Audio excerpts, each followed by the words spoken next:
Muy buen día, un cordial saludo.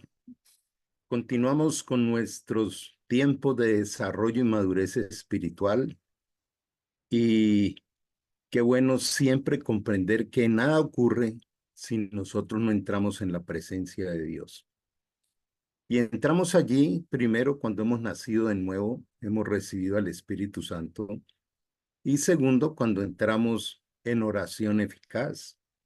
Entonces les invito a que me acompañen y le digamos, amado Dios, aquí vengo a exponer mi alma y mi corazón delante tuyo para que tu plan, tu propósito perfecto sobre mi vida se cumpla en mí.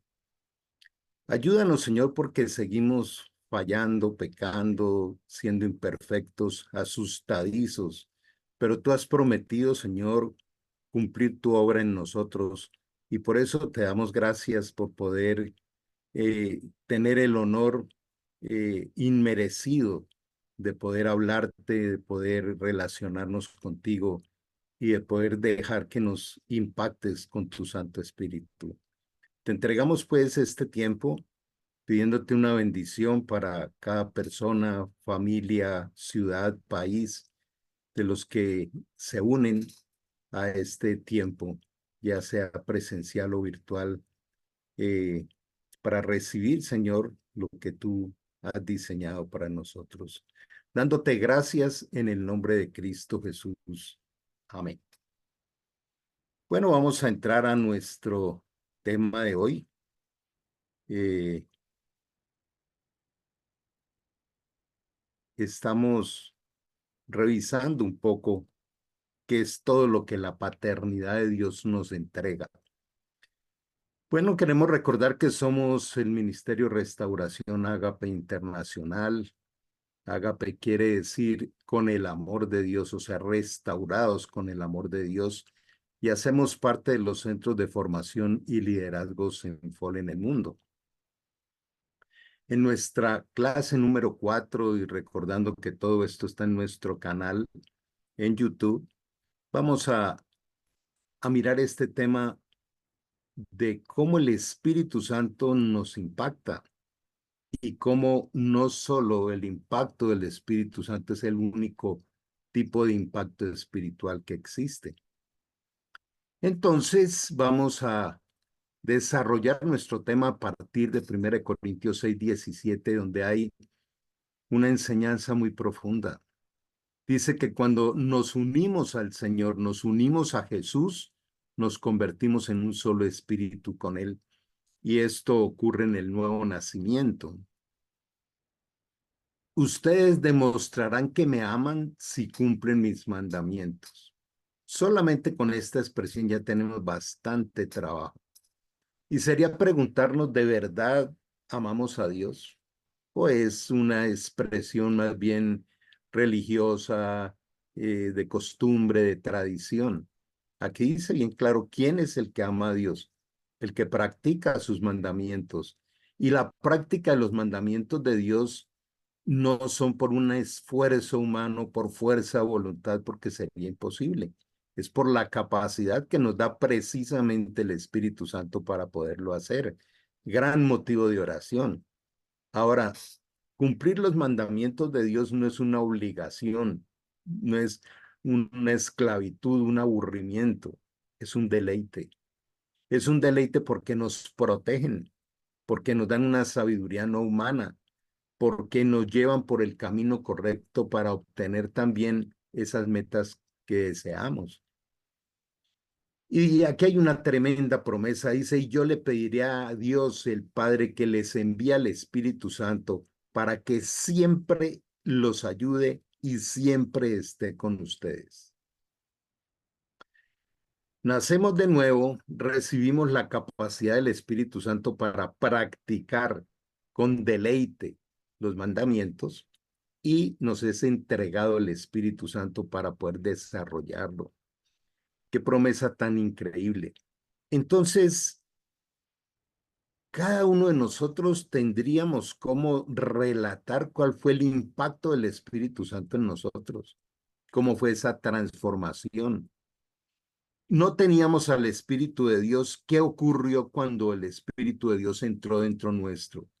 Si no podemos definir eso, contar esa experiencia, pues habría que revisar si realmente hemos nacido de nuevo o no. Y dice que Él nos enseñará lo que es la verdad, nos enseñará toda la verdad. De manera que son tres elementos o cuatro elementos importantísimos. Unirnos al Señor, siendo un solo espíritu con Él. Amar a Dios a través de la práctica de la obediencia con deleite. Poder disfrutar de esa experiencia del nuevo nacimiento donde el Espíritu Santo nos empieza a guiar, a llevar hacia la madurez espiritual, donde ese proceso también podríamos hablarlo y entender que cada día nos va enseñando más y más de esa sabiduría sobrenatural, esa sabiduría de Dios, la cual está establecida para la familia de Dios, para su pueblo, para su iglesia, pero también hay una sabiduría específica para cada uno de sus hijos. Entonces, ¿qué es un impacto espiritual?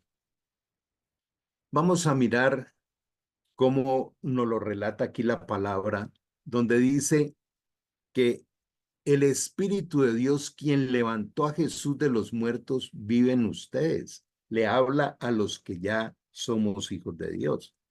El Espíritu de Dios, quien levantó a Jesús de los muertos, vive en ustedes. Y así como Dios levantó a Cristo Jesús de los muertos, Él dará vida a sus cuerpos mortales mediante el mismo Espíritu que vive en ustedes. Por lo tanto, amados hermanos, no están obligados a hacer lo que su naturaleza pecaminosa los incita a hacer. Veníamos esclavos por esa naturaleza pecaminosa, esa debilidad que no podíamos dejar de pecar. Pero el poder del Espíritu Santo nos cambia eso. Dice, pues si viven en obedeciéndola, morirán. Pero si mediante el poder del Espíritu Santo hacen morir las acciones de la naturaleza pecaminosa, vivirán.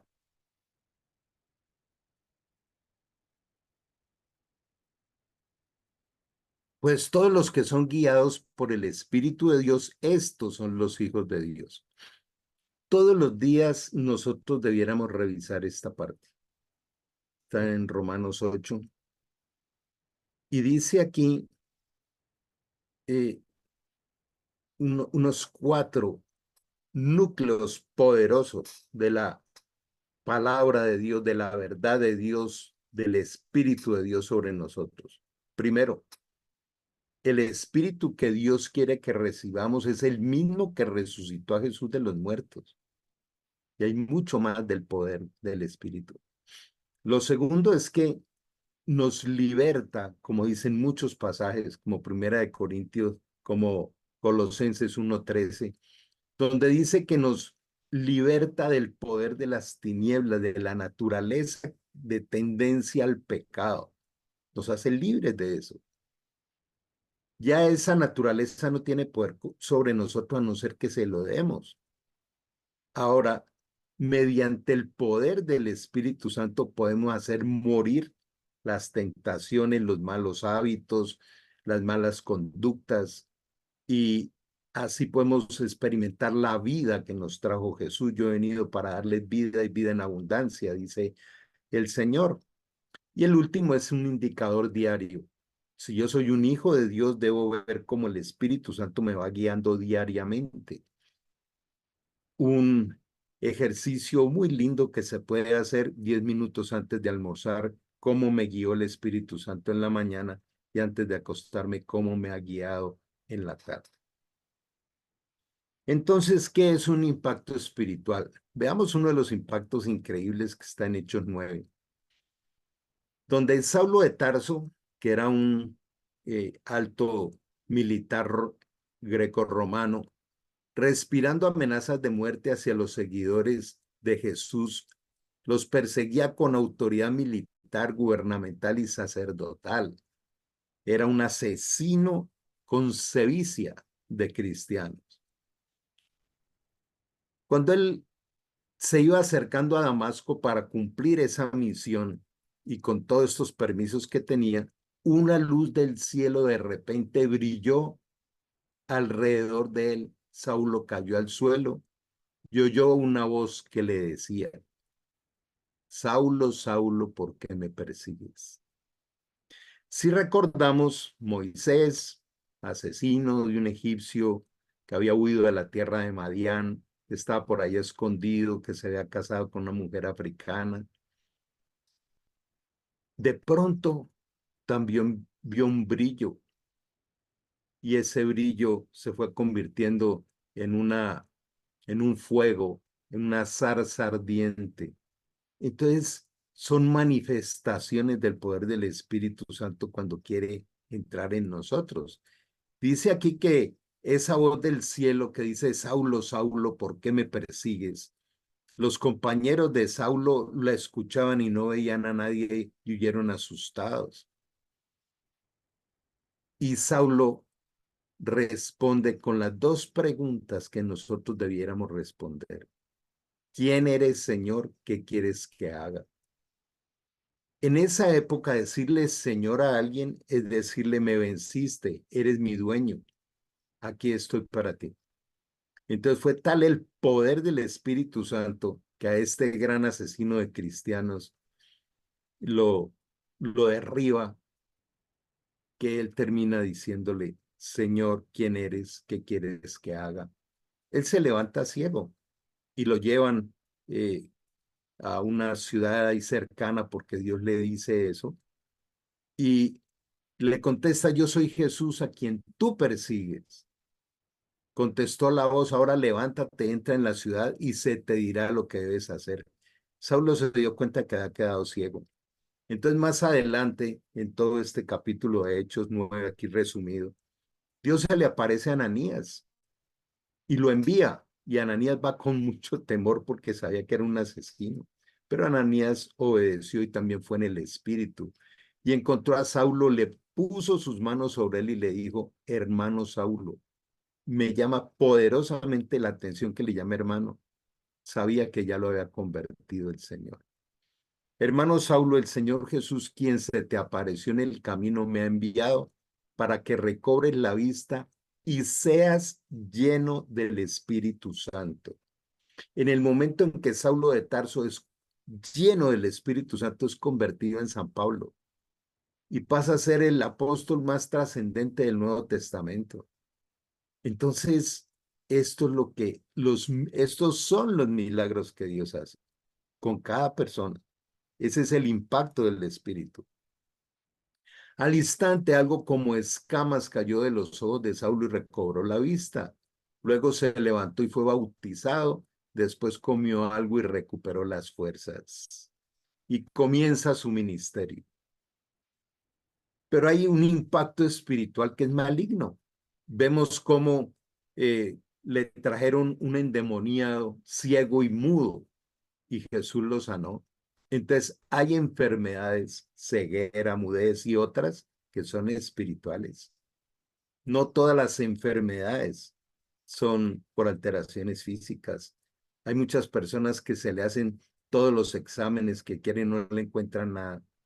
De manera que dice, lo sanó de tal manera que el ciego y mudo veía y hablaba. Pero miremos esto. Un endemoniado es aquel que está poseído o impactado por un espíritu maligno.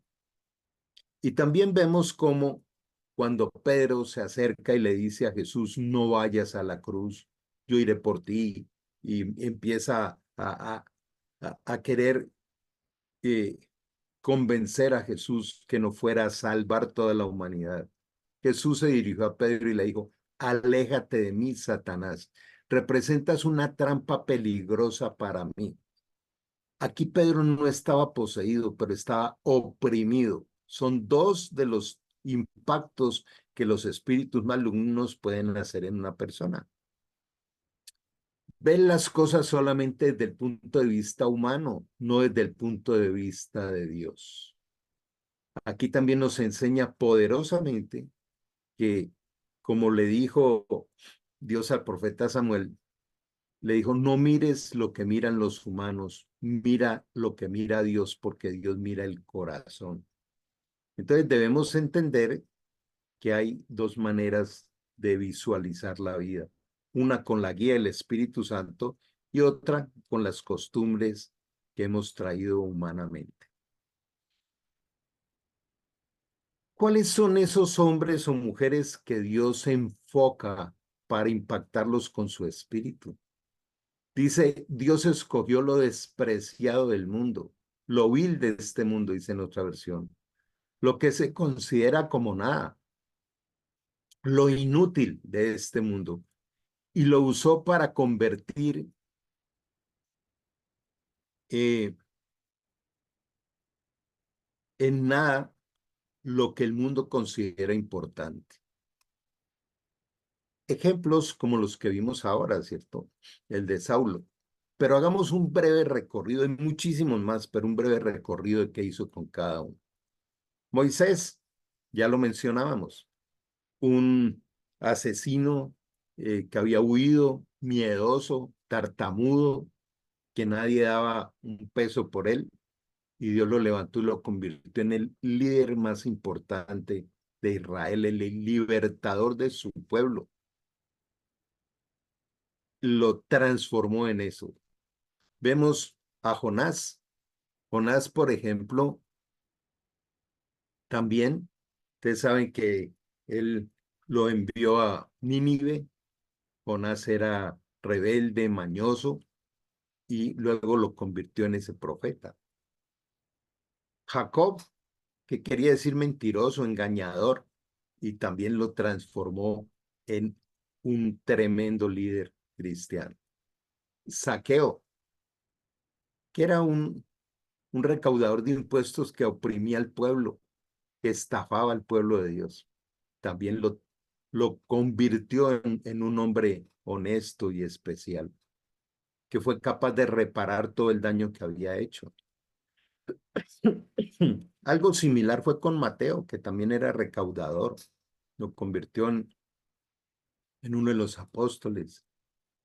Pedro, un pescador fracasado, miedoso como él solo, torpe, y sin embargo, cuando fue impactado por el Espíritu Santo, abre las ventanas del aposento alto y se faja semejante discurso donde se convirtieron más de 5,000, y le habló a griegos, a judíos, a romanos. Y ya hemos visto la conversión de Pablo.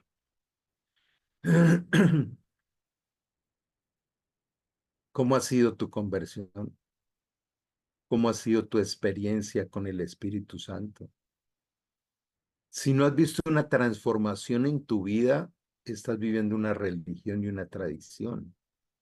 De manera que, qué importante confirmar esto. ¿Y cómo? A solas en tu pieza, dice el Señor, empieza a buscarlo.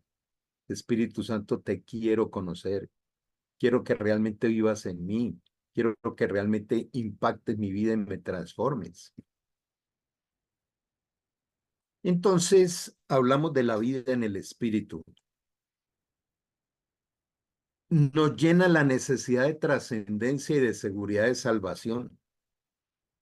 Todos los seres humanos tienen un vacío interior. No saben de dónde vienen, para dónde van, no saben el futuro, viven llenos de expectativas equivocadas, sobre todo enfocados en el poder, en el prestigio, en el dinero. Cuando uno nace de nuevo recibiendo a Cristo resucitado en el corazón, nos es dado el Espíritu Santo. Y ahí comienza este proceso transformador. Filipenses 1:6 lo promete. Dice, porque el que comenzó la buena obra en ustedes la perfeccionará hasta el día de Jesucristo. Él completará la obra que comienza en cada uno de los que han decidido aceptar ser convertidos en hijos. Quiero repetir esto.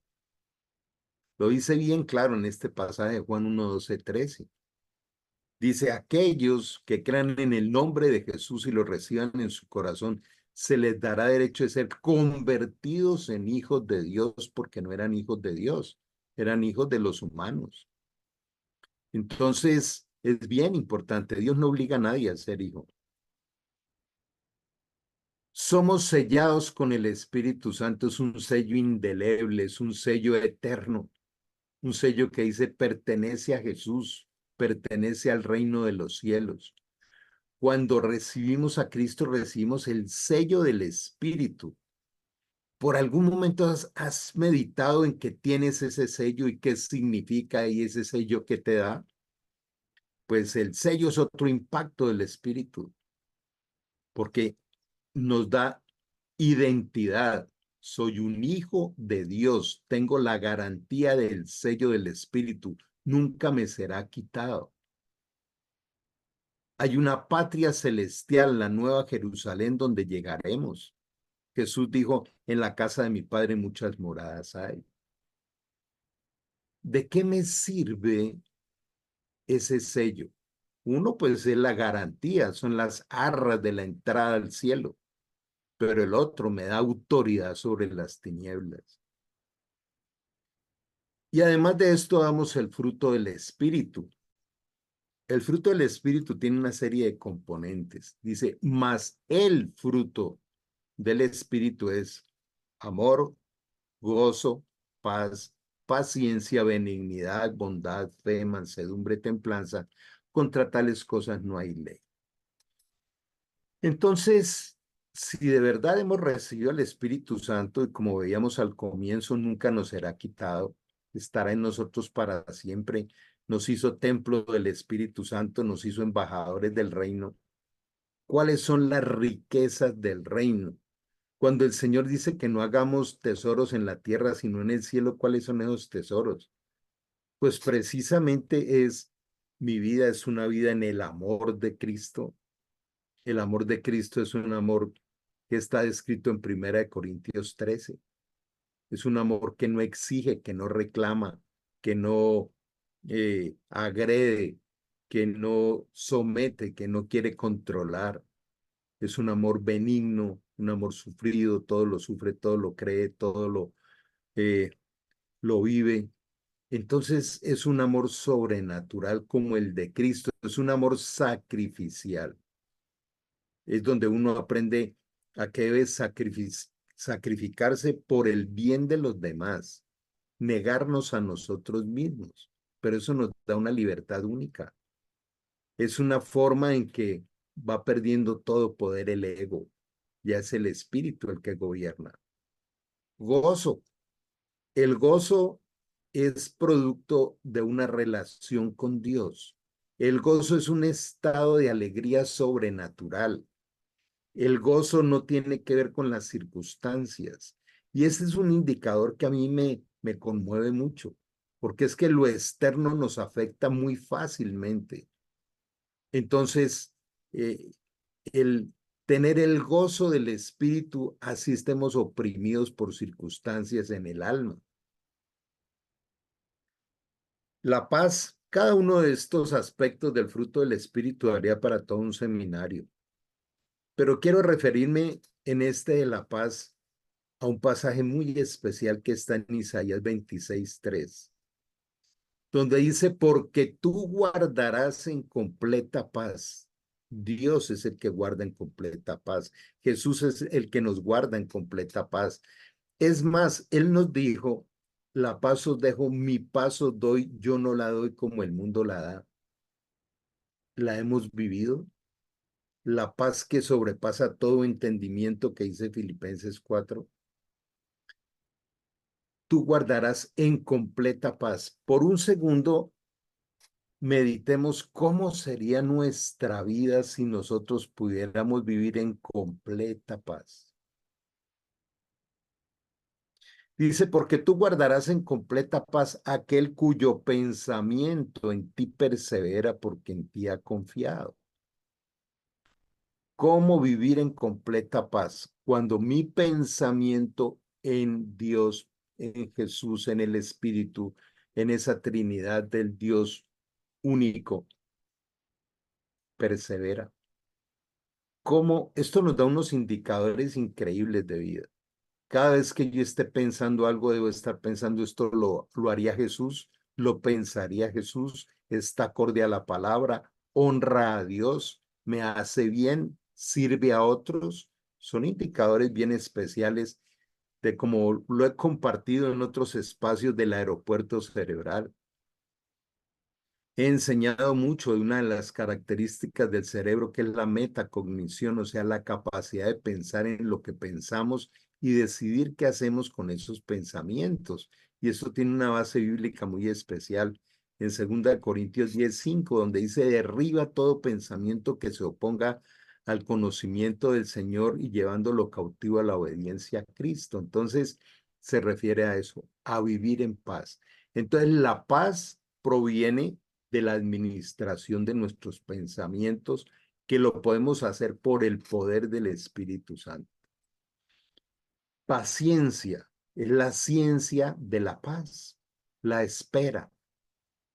Dicen: los que esperan en el Señor, no los que se desesperan, sino los que esperan en el Señor. Isaías 40 trae unas promesas muy especiales al final del capítulo. De manera que Dios en más de un pasaje nos invita a crecer en paciencia. Santiago 1:2, que lo he mencionado muchas veces, dice: tenga muchísima alegría cuando le llegue un conflicto, porque le están probando la fe y crecerá en paciencia. O sea, ¿qué nos dice Dios? Cuando le llegue una circunstancia difícil, es el momento en que puedes aprovechar para ejercitar la fe y crecer en paciencia. Y siempre nos está hablando de recompensa, ¿no? La benignidad es siempre querer hacer el bien, no es estar maquinando, juzgando, y este me hizo, y a este cómo no le voy a ayudar si él me ha ayudado, pero este que no me ayudó, yo no le ayudo. Nada de eso es del espíritu, todo eso es carnal, es del alma. La bondad, esa capacidad de mm, ser sensibles al dolor ajeno. La fe, sin la cual es imposible agradar a Dios. La fe, lo hemos visto, es una vida basada en resolver dudas y miedos. Como dice Hebreos 11:1, la fe es la certeza de lo que espero y la convicción de lo que no veo. La mansedumbre. Jesús dijo: aprendan de mí, que soy manso y humilde de corazón. Esa mansedumbre es hacer la voluntad de Dios, entender que es buena, agradable y perfecta. Que cada vez que yo en la palabra de Dios yo le meto sabiduría o emociones humanas, la contamino. Templanza, el equilibrio bajo principios y valores en nuestros estados emocionales. Templanza es una vida equilibrada para no desviarnos al pecado, de manejar todos los estados emocionales. Y dice: en esto está resumido toda la palabra de Dios. De manera que tenemos un buen trabajo. Yo les motivo mucho a que revisemos esto, a que actuemos en oración y en entrega sincera con Dios en cada uno de los pasos que vamos encontrando y que el Espíritu nos vaya mostrando. También quiero motivarles a algo. Dice la Escritura: cada uno dé como propuso en su corazón, no con tristeza ni por necesidad, porque Dios ama al dador alegre. En Malaquías 3 hay una promesa de Dios que dice: pruébame a ver si no te abro las ventanas de los cielos hasta que te sobreabunde. Entonces quiero invitarles a las personas que nos quieran apoyar. Todo este ejercicio siempre demanda algunos recursos económicos, y entonces aquí hay algunas indicaciones de los que quieran aportar y apoyar a este ministerio, lo puedan hacer a través de estas líneas que están allí. Hay demasiada necesidad en el desarrollo de un ministerio. Hay fundaciones que apoyar personas que pasan por situaciones complejas, hay que apoyar misioneros, hay que apoyar aún toda esta parte de los canales tecnológicos. Entonces, sembrar, aportar, como dice la escritura, cada quien proponga en su corazón cómo aporta para que haya alimento en la casa, alimento espiritual, se refiere el Señor. Quiero invitarles entonces a que podamos orar diciéndole, amado Dios, gracias te damos por todo lo que hoy nos has enseñado.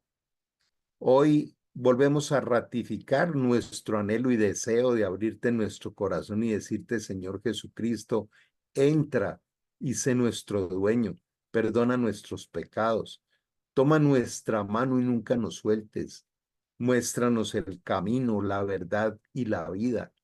Hoy renunciamos a todo poder de las tinieblas y a todo engaño en nuestras vidas y familias. Y solo a ti, Jesús de Nazaret, te entregamos nuestro espíritu, alma y cuerpo para que nos bendigas, nos llenes de tu amor, de tu paz y nos des la vida eterna. Dios Padre, yo acepto ser tu Hijo. Desde hoy y para siempre, danos al Espíritu Santo, tu abrazo y tu bendición en el nombre de Cristo Jesús. Hoy queremos colocar, Señor, nuestra vida, lo que queda de nuestro paso por la tierra, para que te glorifiques en nuestras necesidades. Hoy reconocemos, Señor, que hacemos parte de lo vil y menospreciado de este mundo. Así no nos diéramos cuenta, por lo que ser muerto espiritual por estar alejado de ti no tiene ningún valor. Gracias por tu amor y tu misericordia, por haber enviado a Jesús a rescatarnos y a darnos, Señor, ese impacto de tu espíritu para tener vida eterna. Colocamos nuevamente las necesidades de cada familia, de cada ciudad, de cada país, para que te glorifiques, oh Dios, porque te lo pedimos de corazón en el nombre de Cristo Jesús. Amén y amén. Dios les bendiga, que estén muy bien.